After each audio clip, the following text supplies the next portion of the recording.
India voice, आपकी सोच, आपकी आवाज। नमस्कार, सुप्रभात, आपका बहुत स्वागत है इंडिया वॉइस पे। मैं हूं आपके साथ समृद्ध मिश्रा। शुरुआत करते हैं बुलेटिन की पहली खबर के साथ। प्रधानमंत्री नरेंद्र मोदी बुधवार से 2 दिवसीय इजराइल यात्रा पर जाएंगे। आपको बता दें कि 9 वर्ष में यह उनकी दूसरी यात्रा होने जा रही है। पश्चिमी एशिया में बढ़ते तनाव, विशेषकर अमेरिका और ईरान के बीच बिगड़ते संबंधों के बीच हो रही इस यात्रा को लेकर यहां पर भारत इजराइल रणनीतिक साझेदारी की और मजबूत करने की दिशा में इसे काफी ज्यादा अहम माना जा रहा है। प्रधानमंत्री मोदी के इस दौरे से पहले आपको बता दें कि इजराइल के साथ मुक्त व्यापार समझौते पर भी बात आगे बढ़ सकती है। इस मुद्दे पर 4 दिवसीय बैठक जारी है, जो 26 फरवरी को खत्म होगी। प्रधानमंत्री अपनी यात्रा के दौरान इजराइल की संसद में संबोधन भी करेंगे। इजरायली प्रधानमंत्री बेंजामिन नेतन्याहू के साथ व्यापक वार्ता करेंगे और आपको बता दें कि राष्ट्रपति इसहाक हरोज से भी यहां पर जो है मुलाकात उनकी संभव बताई जा रही है। आपको बता दें कि नेतन्याहू बुधवार रात मोदी को यहां पर सम्मान से निजी रात्रि भोज का आयोजन करेंगे। नेतन्याहू ने एक्स पर एक पोस्ट में प्रधानमंत्री मोदी के दौरे का यहां पर बेसब्री से इंतजार का उल्लेख किया है। विदेश मंत्रालय ने कहा है कि यह यात्रा दोनों देशों के बीच गहरे और दीर्घकालीन राजनीतिक और रणनीतिक संबंधों की पुनर्पुष्टि करेगी। साथ ही साझा चुनौतियों की समीक्षा को और मजबूत किया जाएगा और साझेदारी के साथ यहां पर जो है दृष्टिकोण को आगे बढ़ाने के अवसर भी प्रदान करेगी।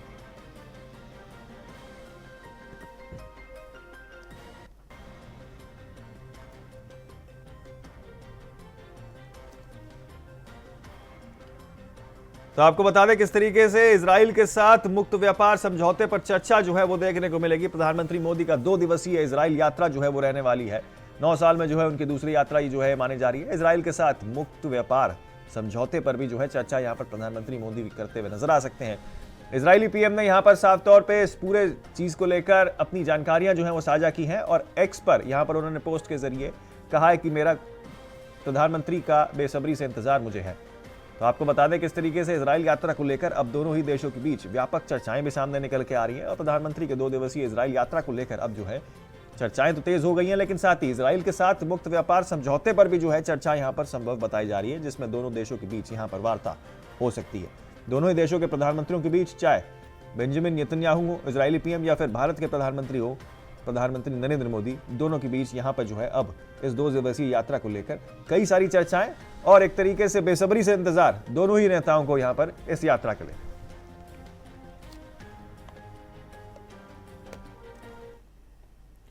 आगे बढ़ते हैं, आपको बता दें केंद्र गृह मंत्री अमित शाह 3 दिवसीय दौरे पर बुधवार को बिहार पहुंच रहे हैं। इस दौरान गृह मंत्री बिहार से जुड़ी भारत नेपाल की करीब 700 किलोमीटर लंबी अंतर्राष्ट्रीय सीमा की सुरक्षा, उसके प्रबंधन और आर्थिक नाकेबंदी को लेकर जो है संबंधित अधिकारियों के साथ यहां बैठक और विस्तृत समीक्षा बैठक करेंगे। अमित शाह आज शाम आपको बता दें सीधे पूर्णिया एयरपोर्ट पर उतरेंगे और वहां से हेलीकॉप्टर के जरिए किशनगंज जाएंगे। आपको बता दें कि समाहरण में शाम को करीब 2 घंटे समीक्षा बैठक होगी, फिर किशनगंज में ही रात्रि विश्राम करेंगे। गुरुवार को गृह मंत्री अररिया जाएंगे और आपको बता दें कि वहां सुबह 11 बजे एसएसबी की समीक्षा और सीमा चौकी लेटी के उद्घाटन कार्यक्रम में शामिल होंगे। इसके बाद समाहरणालय में भारत नेपाल संबंधित मुद्दों पर राज्य के साथ सीमावर्ती जिलों में डीएम-एसपी संग समीक्षा बैठक करेंगे। वाइब्रेंट विलेज प्रोग्राम की समीक्षा भी यहां पर जो है उनके द्वारा की जाएगी। केंद्र गृह मंत्री अमित शाह 26 को पूर्णिया में रात्रि विश्राम करेंगे और 27 को भारत नेपाल सीमावर्ती जिलों में संबंधित मुद्दों पर यहां पर पूर्णिया या पटना में उनकी बैठक होने की संभावना जताई जा रही है। इसमें केंद्रीय एजेंसियां जिसमें एसएसबी, ईडी, आईटीबीपी और इसी के साथ आदि कई सारे वरिष्ठ अधिकारी जो है वो भी मौजूद रहेंगे। केंद्र गृह सचिव गोविंद मोहन और खुफिया ब्यूरो के निदेशक तपन डेका भी इसमें शामिल होंगे।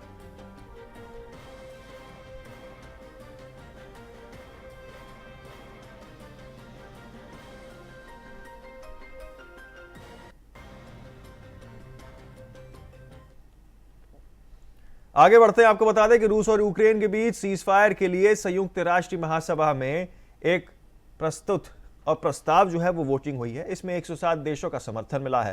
हालांकि पिछली बार की तरह इस बार भी भारत ने अपना पुराना रुख दोहराया है।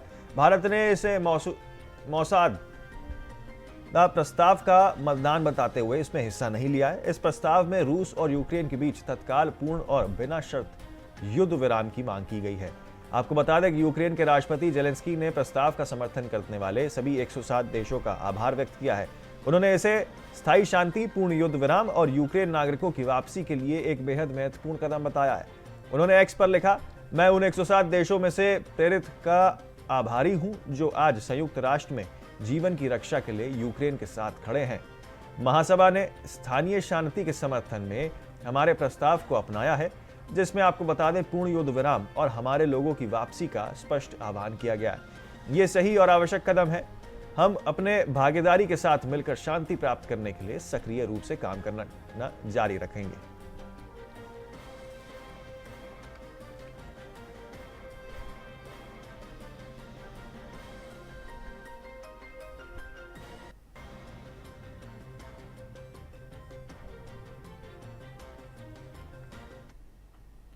आगे बढ़ते हैं, आपको बता दें कि उत्तर प्रदेश में डिजिटल जनगणना की तैयारियां तेज हो गई हैं। इसमें आपको बता दें कि समय की बचत होगी और डेटा का विश्लेषण भी आसान होगा। प्रदेश में पहले बुलंदशहर, बहराइच और प्रयागराज के कुछ क्षेत्रों में ट्रायल किया जा चुका है। इस दौरान जनगणना के लिए तैयार विशेष मोबाइल ऐप को परखा जा चुका है। आपको बता दें व्यवहारिक आवश्यकताओं के मुताबिक उसमें कुछ बदलाव भी किए जाएंगे। प्रदेश जनगणना का पहला चरण 22 मई से 20 जून तक प्रस्तावित है। जनगणना के तहत 33 सवाल पूछे जाएंगे। जनगणना को लेकर दिल्ली में नेशनल ट्रेनर्स और ट्रेनिंग पूरी हो चुकी है। ये नेशनल ट्रेनर ही अब उत्तर प्रदेश स्तर पर मास्टर ट्रेनर्स को ट्रेनिंग देंगे। प्रदेश में मास्टर ट्रेनर्स की राज्य स्तरीय ट्रेनिंग जल्द ही लखनऊ में शुरू होने की उम्मीद जताई जा रही है। ट्रेनिंग के बाद मास्टर ट्रेनर्स जिलों में जाकर फील्ड में काम करने वाले प्रांगणों और सुपरवाइजर्स को तैयार करेंगे। मिली जानकारी के अनुसार पहले चरण की जनगणना में 33 सवाल पूछे जाएंगे। इसमें परिवार के मुखिया से संबंधित विवरण, परिवार में उपलब्ध और अर्जित सुविधाओं से संबंधित सवाल होंगे। प्रांगण अपने मोबाइल में विशेष जनगणना ऐप डाउनलोड करेंगे और उसी के जरिए आंकड़े दर्ज करेंगे। इस बार पूरी प्रक्रिया डिजिटल होगी।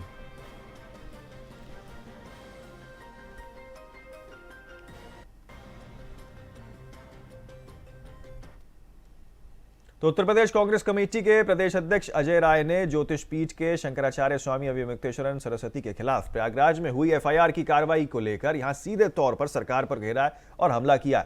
मंगलवार को वाराणसी के केदारघाट स्थित शिविधा मठ पहुंचकर अजय राय ने शंकराचार्य का आशीर्वाद लिया और इसे पूरी घटना को सनातन धर्म के सर्वोच्च पदों का अपमान करने की साजिश करार कर दिया। अजय राय ने कहा कि कांग्रेस पार्टी संतों के सम्मान और सनातन परंपरा की रक्षा के लिए पूरी तरीके से प्रतिबद्ध है। उन्होंने कड़े शब्द में कहा कि सरकार एक सुनियोजित षड्यंत्र के तहत शंकराचार्य को बदनाम करने का प्रयास कर रही है। सनातन धर्म की मान्यताओं के अनुसार शंकराचार्य साक्ष्य भगवान के स्वरूप माने जाते हैं। ऐसे में उन पर पॉक्सो जैसे गंभीर और विवादास्पद मुकदमा दर्ज करना न केवल उनकी छवि को धूमिल करता है बल्कि करोड़ों हिंदुओं की आस्था पर भी प्रहार है। उन्होंने स्पष्ट किया है कि काशीवासी और कांग्रेस का एक एक कार्यकर्ता इस धर्म युद्ध में स्वामी जी के साथ कंधे से कंधा मिलाकर खड़ा हुआ है। लखनऊ में से मिली जानकारी के अनुसार आपको बता दें कि इस मुद्दे को अब कांग्रेस प्रदेशव्यापी आंदोलन बनाने जा रही है। अजय राय ने यहां पर निर्देश पर बुधवार को उत्तर प्रदेश के सभी जनपदों और महानगर इकाइयों द्वारा विरोध प्रदर्शन किया जाएगा। कांग्रेस का यह मोर्चा माघ मेले के दौरान शंकराचार्य के साथ हुई अभद्रता को और उसके बाद उनके खिलाफ दर्ज हुई एफआईआर के विरोध में किया गया। अनुराग तिवारी हमारे संवाददाता जो हैं वो लखनऊ से जुड़ चुके हैं सीधे फोन लाइन पे, सीधे उनके पास चलते हैं। अनुराग, देखिए अब यहाँ पर कांग्रेस ने इसे एक प्रदेशव्यापी आंदोलन के रूप में देख दिया है और कह दिया कि देखिए ये जो है अब सीधे तौर पे सनातन का अपमान है और सीधे तौर पे यहाँ पर अब उन्होंने योगी सरकार को भी कटघरे में खड़ा कर दिया है। जी बिल्कुल, देखिए समृद्ध, क्योंकि अब देखिए अजय राय पहले से ही इस विषय पर प्रमुख रूप से जो है वो नजर आ रहे थे। पहले भी अभिमुक्तेश्वरानंद सरस्वती से उन्होंने मुलाकात करी और उसके बाद देखिए जब आज मुलाकात हुई तो उन्होंने मुलाकात के दौरान सरकारी षड्यंत्र बताया। तो देखिए तस्वीरें जब प्रयागराज से आई, जब उन्होंने मुलाकात की तस्वीरें साझा करी तो उसमें देखिए तमाम चीजें देखने को मिल रही थी। अजय राय एक बिल्कुल भक्त की जो मुद्रा थी उसमें वो बैठे हुए थे और उनका साफ कहना था कि देखिए कांग्रेस पार्टी सनातन का सम्मान करती है, लेकिन ये सरकारी षड्यंत्र है जिसके चलते जो सरकार है वो अपना खुद का गुस्सा निकाल रही है। वो सरकारी षड्यंत्र के चलते ही एफआईआर जो है वो दर्ज करी गई। देखिए तमाम चीजें हैं इसके, तो अब इसमें यही कि अब उत्तर प्रदेश के सभी जनपदों में कांग्रेस की इकाइयों को कहा गया है कि अब आप जो है वो अपने जनपदों में प्रोटेस्ट करिए। प्रोटेस्ट के लिए देखिए सभी जनपदों को जो लेटर है वो पहले ही अजय राय जारी कर चुके हैं और अजय राय की अध्यक्षता में अभी जो नेतृत्व है अब लखनऊ से लेकर के सभी 75 जनपदों में आज एक बड़ा कांग्रेस पार्टी प्रोटेस्ट करने वाली है। समृद्ध जब प्रोटेस्ट होगा उसके पहले देखिए सुरक्षा भी तमाम इलाकों की बढ़ा दी गई है और ऐसे में लखनऊ की भी सुरक्षा जो है वो बढ़ा दी गई है। पिछली बार देखिए कांग्रेस ने जब मनरेगा बचाओ के लिए प्रोटेस्ट कॉल किया था, तब उस समय भी जो कार्यकर्ता थे वो अलग अलग जनपदों से आए थे, लेकिन आज का देखिए प्रोटेस्ट थोड़ा सा अलग है। आज प्रोटेस्ट में किसी जनपद से किसी को बुलाया नहीं गया है, लेकिन हाँ, आज के प्रोटेस्ट में उन्हीं के जनपदों में उनको प्रोटेस्ट करने को कहा गया और साथ साथ जो ज्ञापन है वो जिलाधिकारी के माध्यम से प्रधानमंत्री नरेंद्र मोदी को देने की जो बात है वो दिया गया है। तो तस्वीरें देखिए बिल्कुल अजय राय बिल्कुल साफ स्पष्ट करते हैं कि वो हमेशा कहते हैं कि कांग्रेस जो है वो सनातन प्रेमी है और अविनाश सरस्वती का वो समर्थन करती है। देखिए ऐसे में जो राजनीति है वो गरमाई हुई है समृद्ध। बिल्कुल, देखिए अनुराग, राजनीति काफी ज्यादा गरमाई हुई है और इस पूरे प्रकरण का असर आने वाले चुनावों में भी खैर देखने को मिल सकता है। लेकिन देखिए सबसे बड़ी चीज ये है कि पॉक्सो का जो एक्ट है वो लगाया गया, उसको लेकर साफ तौर पे अब ये जो पूरा कार्यक्रम है और ये जो आंदोलन है कांग्रेस का, ये कितने दिन तक खिंच सकता है, ऐसी कोई जानकारी फिलहाल आपके पास सामने निकल के आ रही है? कितना लंबा ये जो है प्रदर्शन पूरे राज्य में देखने को मिल सकता है? जी बिल्कुल, देखिए समृद्ध, क्योंकि जो शंकराचार्य पर एफआईआर दर्ज करी गई है उसको लेकर के देखिए, क्योंकि कांग्रेस पहले से ही प्रखर है, मुखर है और इसी श्रृंखला में एफआईआर का जो विरोध है वो भी वो दर्ज करा रहे हैं। उनका साफ तौर से देखिए इसको सब चीजों को उन्होंने पहले ही जो सरकारी षड्यंत्र है वो करार दे रखा है। ऐसे में देखिए अभी जो प्रोटेस्ट है वो आज से शुरू होगा। अभी तो देखिए सिर्फ बयानबाजी का दौर था, मुलाकातों का दौर था और अब देखिए जो प्रोटेस्ट का दौर है वो भी शुरू हो गया है। तो प्रोटेस्ट के दौर शुरू होने के साथ साथ देखिए अब जो है वो कांग्रेस अब आज से सारे जनपदों में प्रोटेस्ट करेगी। लखनऊ उसका केंद्र बिंदु रहेगा, अजय राय मुख्य नेतृत्व रहेंगे। लेकिन अब देखिए अभी ये बात शांत होती नजर नहीं आती, आगे भी जो है प्रोटेस्ट है वो देखने को मिल सकता है। बिल्कुल, देखिए अनुराग, इस तरीके से किसमें आगे प्रदर्शन और व्यापक रूप लेता है और किस तरीके से कांग्रेस लगातार सरकार को घेर रही है, इसमें तो खैर सबकी नजर रहेंगी। बहुत शुक्रिया आपका तमाम जानकारी हमारे साथ साझा करने के लिए। नजर जो आप इस पूरी खबर पर अपनी बनाए रखें। आगे बढ़ते हैं, आपको बता दें कि सिंगापुर के दौरे के बाद सीएम योगी अब 2 दिवसीय जापान दौरे पर टोक्यो पहुंचे हैं, जहां उनका जोरदार स्वागत किया गया। दौरे से पहले दिन आपको बता दें उन्होंने 33 वैश्विक कंपनियों के प्रतिनिधियों के साथ महत्वपूर्ण बैठक की है। इस बैठक में ऑटोमोबाइल सेक्टर पर विशेष ध्यान दिया गया है। साथ ही सेमीकंडक्टर उद्योग में निवेश की संभावनाओं पर विस्तार से भी चर्चा हुई है। ग्रीन हाइड्रोजन क्षेत्र में तकनीकी सहयोग और निवेश बढ़ाने पर भी जोर यहां पर दिया गया है। आपको बता दें कि इस दौरे का उद्देश्य उत्तर प्रदेश में विदेश निवेश आकर्षित करना और राज्य को उभरते औद्योगिक हब के रूप में स्थापित करना है। आपको बता दें कि जापान पहुंचने पर यहां पर सीएम योगी ने मारुति सुजुकी के प्रमुख से मुलाकात भी की है।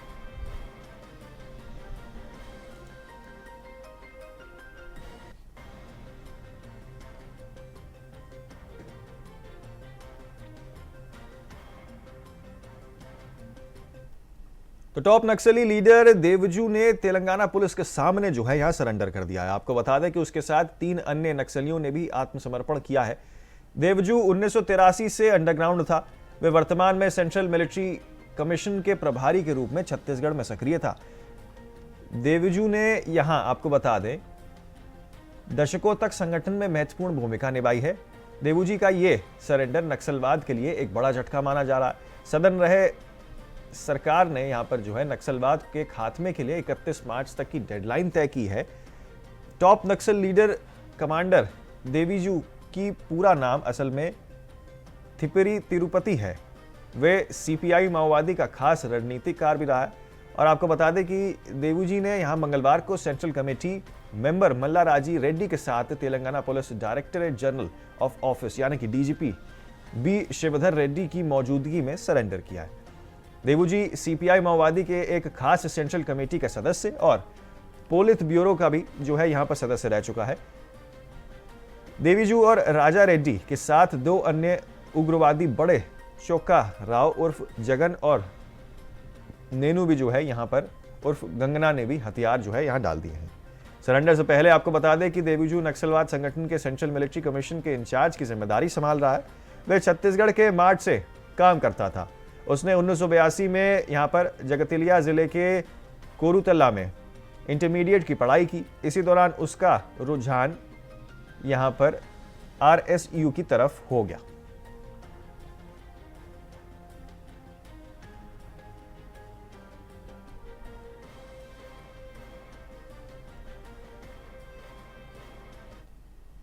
आगे बढ़ते हैं, आपको लेकर चलते हैं लखनऊ, जहां उत्तर प्रदेश की राजनीति से जुड़ी हुई एक बड़ी खबर जो है वो सामने आ रही है। आपको बता दें, आने वाली 26 तारीख के पहले उत्तर प्रदेश में मंत्रिमंडल का विस्तार हो सकता है। ऐसे में दिल्ली लखनऊ के बीच में मंत्रिमंडल विस्तार की चर्चाएं काफी ज्यादा तेज भी हो गई हैं। हाल ही में बीजेपी के बड़े चेहरों की बैठक कहीं न कहीं मंत्रिमंडल विस्तार का संकेत जो है वो देती हुई नजर आ रही है। इसी मुद्दे पर ज्यादा जानकारी दे रहे हैं हमारे संवाददाता। देश में मंत्रिमंडल विस्तार की चर्चाएं तेज हो गई हैं। सूत्रों का कहना है कि आने वाली 26 तारीख के पहले बीजेपी में मंत्रिमंडल का विस्तार होगा और भाजपा के तमाम ऐसे चेहरे हैं जिनको मंत्री बनते हम आप देखेंगे। देखिए, नाम की लिस्ट में तो बड़ी लंबी लिस्ट है। शलमणि त्रिपाठी हैं, पंकज सिंह हैं, साध्वी निरंजन ज्योति हैं। ये तमाम नाम हैं जो बहुत दिनों से फ्लोट कर रहे हैं, पर भाजपा में अक्सर वो नहीं होता जो नामों की लिस्ट में चल रहा होता है। जिसका नाम चल रहा होता है उसके इतर कोई व्यक्ति आ जाता है। मंत्रिमंडल में भी यही फॉर्मूला रहेगा या फिर नहीं, ये जरूर देखना रहेगा। इन सब चीज़ों के बीच में उप मुख्यमंत्री की रेस भी तीसरे नंबर पर है, यानी कि तीसरे उप मुख्यमंत्री को बनाने की बात जो है वो भी कही जा रही है।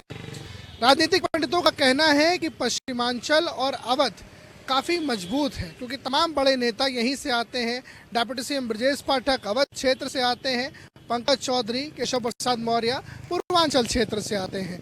पश्चिमांचल और बुंदेलखंड बच रहा है, वहां को साधने के लिए तीसरे उप मुख्यमंत्री का चयन वहीं से हो सकता है, यानी बुंदेलखंड और ब्रज क्षेत्र। पूर्वी की जगह पश्चिमांचल से जो उत्तर प्रदेश है उसको अब की बार तवज्जो मिलता दिख सकता है। बहरहाल इन सब के बीच में 26 तारीख के पहले उत्तर प्रदेश में मंत्रिमंडल का विस्तार होना है और इस विस्तार में किसको जगह मिलेगी, किसका पत्ता कटेगा, किसका नाम जुड़ेगा, ये देखने को होगा। लेकिन इन सब चीज़ों के बीच में अब लखनऊ से लेकर दिल्ली तक चर्चाओं का दौर तेज है, बैठकों का दौर तेज है और कौन नाम जुड़ेगा इस पर केंद्र क्या मुहर लगाता है, शीर्ष नेतृत्व किसको जगह देता है, उत्तर प्रदेश में मंत्री किसको बनाया जाता है, ये नाम देखने को रहेंगे। क्योंकि लिस्ट बड़ी लंबी है, लिस्ट चल रही है, लेकिन लिस्ट के इतर क्या होगा, वही नाम रहेंगे जो लिस्ट में है, या फिर जिस तरह से बीजेपी के अंदर होता है, नाम किसी और का चलता है, बन कोई और जाता है, या फिर ये होने वाला है। देखना दिलचस्प रहेगा कि उत्तर प्रदेश की राजनीति में मंत्रिमंडल विस्तार 26 तारीख के पहले किस ओर जाता नजर आता है। लखनऊ से कैमरा सहयोगी हरीश के साथ अनुराग तिवारी, इंडिया वॉइस। आगे बढ़ते हैं, आपको बता दें कि चंडीगढ़ में पंजाब के पूर्व मंत्री और भाजपा के पूर्व प्रदेश अध्यक्ष मनोरंजन कालिया ने आम आदमी पार्टी सरकार की मेरी रसोई योजना पर तीखा हमला बोला। उन्होंने इसे चुनावी वर्ष में मतदाताओं को प्रभावित करने का प्रयास बताया है। कालिया ने कहा कि सरकार 40 लाख परिवारों को दालचीनी, हल्दी, नमक और तेल देने का दावा कर रही है, जिसमें से 1.33 करोड़ लोग को लाभ पहुंचने की बात कही जा रही है। उनके अनुसार यह घोषणा चुनाव को ध्यान में रखकर की गई है।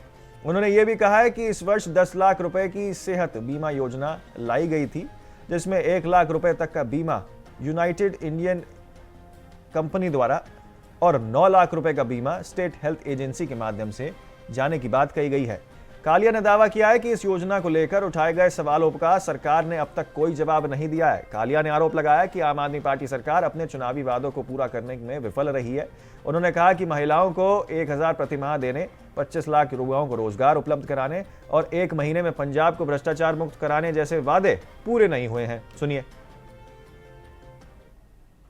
और 2 ਮਹੀਨਿਆਂ 'ਚ ਅਸੀਂ ਸਾਥੀਓ ਇਸ ਇਲੈਕਸ਼ਨ ਸਾਲ ਦੇ ਵਿੱਚ ਆਮ ਆਦਮੀ ਪਾਰਟੀ ਸਰਕਾਰ ਇੱਕ ਨਵੀਂ ਸਕੀਮ ਲੈ ਕੇ ਆਈ ਹੈ, ਮੇਰੀ ਰਸੋਈ। ਇਹਦੇ ਵਿੱਚ ਦਾਲ, ਚੀਨੀ, ਹਲਦੀ, ਨਮਕ ਔਰ ਤੇਲ ਦਿੱਤਾ ਜਾਊਗਾ 40 ਲੱਖ ਪਰਿਵਾਰਾਂ ਨੂੰ ਔਰ 1.33 ਕਰੋੜ ਲੋਕ ਜਿਹੜੇ ਕਵਰ ਹੋਣਗੇ। ਇਸ ਤੋਂ ਪਹਿਲਾਂ ਇਸੇ ਸਾਲ ਦੇ ਵਿੱਚ 10 ਲੱਖ ਦੀ ਇੰਸ਼ੋਰੈਂਸ ਸਕੀਮ ਲੈ ਕੇ ਆਏ ਔਰ ਉਹਦੇ ਵਿੱਚ 1 ਲੱਖ ਰੁਪਏ ਤਾਂ ਦੇਣਾ ਸੀਗਾ ਯੂਨਾਈਟਿਡ ਇੰਡੀਆ इंश्योरेंस कंपनी ने और 9 लाख ਜਿਹੜਾ ਦੇਣਾ ਸੀਗਾ ਸਟੇਟ ਹੈਲਥ ਏਜੰਸੀ ਨੇ। ਔਰ ਇਹਦੇ ਉੱਤੇ ਮੈਂ ਪਹਿਲਾਂ ਵੀ ਪ੍ਰੈਸ ਕਾਨਫਰੰਸ ਕੀਤੀ ਔਰ ਕਈ ਪ੍ਰਸ਼ਨ ਚਿੰਨ੍ਹ ਖੜੇ ਕੀਤੇ ਔਰ ਉਹਦਾ ਅੱਜ ਤੱਕ ਜਵਾਬ ਨਹੀਂ ਮਿਲਿਆ ਹੈ। ਸੋ ਅਸੀਂ ਅੱਗਾ ਦੌੜ ਪਿੱਛਾ ਚੌੜ ਸਰਕਾਰ ਕਰਦੀ। ਜਿਹੜੇ ਪਹਿਲੇ ਵਾਅਦੇ ਕੀਤੇ ਸੀਗੇ ਮੈਨੀਫੈਸਟੋ 'ਚ ਕੀਤੇ ਸੀ 1000 ਰੁਪਏ ਦੇਣ ਦਾ ਮਹਿਲਾਵਾਂ ਨੂੰ ਵਾਅਦਾ, ਉਹ ਪੂਰਾ ਨਹੀਂ ਹੋਇਆ। 25 ਲੱਖ ਨੌਜਵਾਨਾਂ ਨੂੰ ਨੌਕਰੀਆਂ ਦੇਣ ਦਾ ਵਾਅਦਾ ਕੀਤਾ ਸੀ ਤੇ ਕਿਹਾ ਸੀਗਾ ਕਿ 1 ਮਹੀਨੇ 'ਚ ਅਸੀਂ ਸਰਕਾਰ ਆਉਣ ਤੇ ਜਿਹੜਾ ਹੈਗਾ ਕਿ ਵੀ ਭ੍ਰਸ਼ਟਾਚਾਰ ਮੁਕਤ ਕਰ ਦਾਂਗੇ ਪੰਜਾਬ ਨੂੰ ਔਰ 2 ਮਹੀਨਿਆਂ 'ਚ ਅਸੀਂ ਨਸ਼ਾ ਮੁਕਤ ਕਰ ਦੇਵਾਂਗੇ ਪੰਜਾਬ ਨੂੰ। ਜਦ ਕਿ ਹਾਲਾਤ ਇਹ ਹੈ ਕਹਿੰਦੇ ਕਿ ਮਰਜ਼ बढ़ता गया जू जू दवा की। ਹੁਣ भ्रष्टाचार युक्त हो गया, नशा युक्त हो गया पंजाब। साथियों, तो ईएसआई के 75 साल पूरे होने पर जहां आपको बता दें एम्प्लॉय को सम्मान दिया गया है, वहीं ईएसआई की नई योजना के बारे में जानकारी साझा भी की गई है। ईएसआई लुधियाना के ज्वाइंट डायरेक्टर प्रणेश कुमार ने क्या कुछ कहा है, आपको सुनाते हैं और दिखाते हैं खास हमारी बातचीत हमारे संवाददाता से। मैं हूं अजय पहवा लुधियाना से। तो बात करते हैं ईएसआई। ईएसआई एक ऐसा संगठन, ऐसी संस्था है जो जितने भी कर्मचारी होते हैं, इंडस्ट्री में काम करते हैं, फैक्ट्रियों में या छोटे संस्थान में, उन सभी को ईएसआई जो कहीं ना कहीं लाभ देती है। तो मेरे साथ जो मौजूद हैं ईएसआई के ज्वाइंट डायरेक्टर लुधियाना से प्रणेश कुमार जी। सर, आज जो खास कार्यक्रम किया गया आपकी तरफ से, उस पर कोई खास चीज ऐसी क्या की गई जिसपे कुछ चेंजेस किए गए ईएसआई में? देखिए, आज का जो प्रोग्राम था ईएसआई के 75 साल पूरे होने के उपरांत 75वां स्थापना दिवस है, उस सिलसिले में किया गया था। और इसमें पहली बार आज के दिन जो हमारे पुराने आईपी लोग हैं, जो 20 साल 25 साल से कार्यरत हैं इंडस्ट्री में, उनको बुलाकर सम्मानित किया गया। उनके योगदान को, देश के प्रति योगदान और औद्योगिक विकास में योगदान को याद करते हुए और उनको ईएसआई से मिलने वाले विभिन्न बेनिफिट्स को बताया गया। उनके क्या अधिकार हैं, क्या कर्तव्य भी हैं, इनकी भी जानकारी दी गई। बहुत केसेस में हमने पाया है कि जो वर्कर लोग हैं, जो बीमित व्यक्ति हैं, वो अपने परिवार के सदस्यों को ही नहीं जोड़ पाते हैं ईएसआई के साथ, वो रजिस्टर नहीं कर पाते हैं साथ में। उनको ये बताया गया कि आप अपने परिवार के सभी सदस्यों को, जो आप पे डिपेंडेंट हैं, उनको आप ईएसआई में जोड़िए, ताकि समय पड़ने पे उनको चिकित्सा संबंधी या जो भी अन्य तरह का जो भी हित लाभ मिलता है वो उनको प्रदान की जाए। सर, आपका बात करने के लिए, तो ईएसआई जो है एक संस्था है बहुत बड़ी, और ये केंद्र सरकार के अधीन काम करती है। कहने का भाव ये है, अगर आप किसी भी इंडस्ट्री से जुड़े हुए हैं या आप एम्प्लॉय हैं, कुछ भी है, तो ईएसआई का लाभ आप जरूर उठाएं। 75 साल हो चुके हैं ईएसआई को शुरू हुए और आपके लिए ही काम कर रही है। तो देखते रहिए इंडिया वॉइस। तो फिलहाल के लिए इस बुलेटिन में मेरे साथ इतना ही। जल्द होंगे हाजिर और खबरों के साथ। आप देखते रहें सिर्फ इंडिया वॉइस।